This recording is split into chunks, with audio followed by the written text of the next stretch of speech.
Sound of distant thunder, a low static hum, and the faint, tinny ring of a 1970s telephone. The Hollow Vale call center closed its doors for good years ago, right after the fire.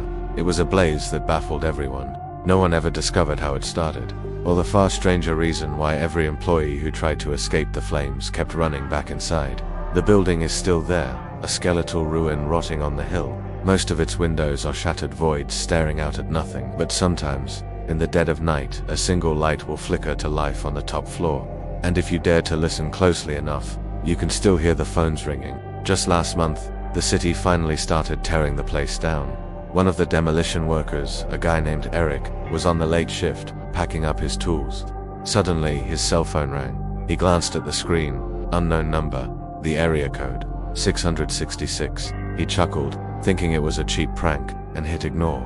But the call came again, persistent.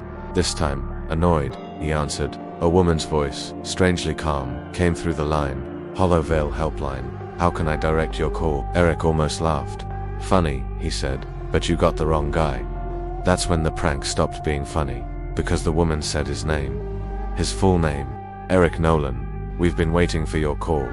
He hung up immediately, his heart pounding. He threw the phone onto a pile of rubble and stepped outside, gasping for fresh air. But the ringing didn't stop.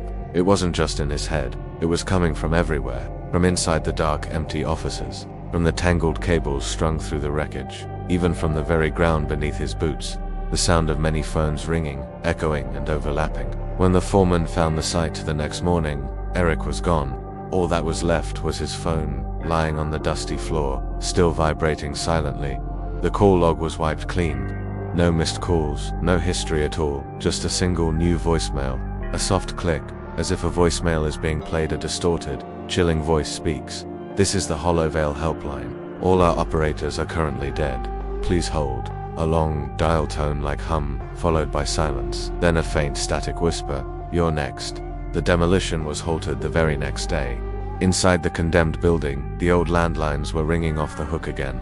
Even though the power had been cut for decades, the city threw up their hands, locked the gates, boarded the doors, and slapped up a sign, "Do not enter structural collapse."